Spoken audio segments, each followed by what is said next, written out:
আসসালামু আলাইকুম, সবাই কেমন আছেন? আশা করি সবাই অনেক ভালো আছেন। আলহামদুলিল্লাহ আমি অনেক ভালো আছি। দেখুন গাইস, আজকে যে কতটা রোদ উঠেছে, প্রচণ্ড গরম। আর এই গরমে বাহিরে থাকাটা অনেক কষ্টকর। তো কিছুক্ষণ পরে আপনাদের ভাইয়া বাহির থেকে বাসায় আসছে, তো সেজন্য ভাবলাম আপনাদের ভাইয়ার জন্য স্পেশাল কিছু করি। তো চলুন যাই আমার রান্নাঘরে। এই গরমে লেবুর পিনিক আর বেলের শরবত হলে তো কোনো কথাই নেই। তো তার জন্য আমি আজকে লেবুর পিনিক আর বেলের শরবত বানাবো।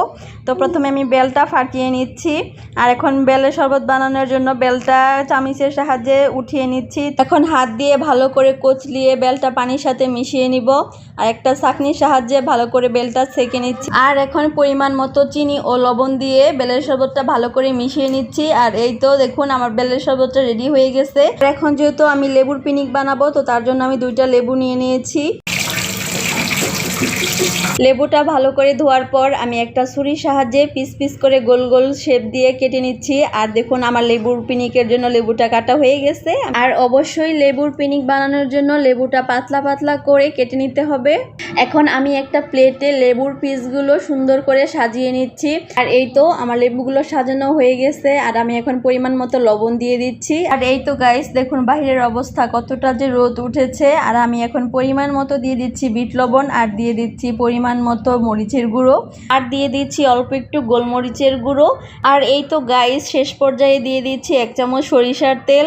দেখুন তো গাইস, দেখেই লোভ লেগে যাচ্ছে, মনে হচ্ছে না জানি কতটা মজা হবে। আসলে সত্যি লেবুর পিনিক খেতে আমার কাছে তো অনেক মজা লাগে। আপনাদের কাছে কেমন লাগে অবশ্যই কমেন্ট করে জানাবেন। আর এই তো আপনাদের ভাইয়া চলে এসেছে, তো আমি নিয়ে আসলাম। আর এসেই বলছে এত গরম বাহিরে, প্রচুর গরম। সে তো বাহিরে রোদ থেকে এসে অস্থির হয়ে গেছে, তবুও সানিয়াকে আদর করতেই হয়, না হলে আবার সে রাগ করে। আর এই তো আমি আপনাদের ভাইয়ার জন্য ঠান্ডা ঠান্ডা বেলের শরবত নিয়ে এসেছি। আর বেলের শরবত দেখে তো আপনার ভাইয়া অনেক খুশি হয়েছে, তো তাকে 1 গ্লাস দিলাম। আর এদিকে সানিহা মনিও খাবে, তো তার জন্য আরেকটা গ্লাস আনতে গেলাম। তো সানিহাকেও দিলাম, আর সানিহাও অনেক মজা করে খাচ্ছে। আর সে বলছে তুমি খাবে না, তো আমি বললাম তুমি খাও, আমি একটু পরে খাচ্ছি। তো খেয়ে বলছে কলিজাটা মনে হয় ঠান্ডা হয়ে গেল, খুব ভালো লাগছে বেলের শরবত। তারপর আমি একটু বেলের শরবতটা খেলাম। আসলে সত্যি ঠান্ডা ঠান্ডা বেলের শরবত খেতে অনেক মজা লাগে। আর আপনাদের ভাইয়াকে বললাম তুমি একটু বসো, আর তোমার জন্য একটা সারপ্রাইজ আছে। তো সেই কথা বলে আমি চলে গেলাম রান্নাঘরে। আর রান্নাঘর থেকে আমি সেই লেবুর পিনিকটা নিয়ে দিলাম। আর আপনাদের ভাইয়া দেখে তো অনেক খুশি, কারণ তারও লেবুর পিনিক খেতে অনেক ভালো লাগে।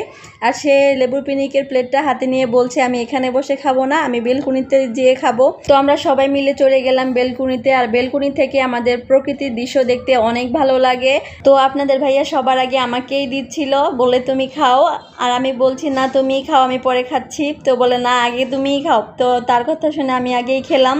তো খুব মজা হয়েছে, দারুণ। আর সেও খেয়ে বলছে আসলে অনেক মজা হয়েছে। আর এই প্রচন্ড গরমে স্বামীকে ঠান্ডা ঠান্ডা বেলের শরবত ও লেবুর পিনিক খাওয়ে তার মন জয় করে ফেললাম। আর আপনারা চাইলে কিন্তু আপনাদের স্বামীর মন এভাবে জয় করতে পারেন। তো গাইস, আমাদের ভিডিওটা আপনাদের কাছে কেমন লেগেছে অবশ্যই কমেন্ট করে জানাবেন। তো গাইস, ভিডিওটিতে একটা লাইক এবং শেয়ার দিতে ভুলবেন না। সবাই ভালো থাকবেন, সুস্থ থাকবেন।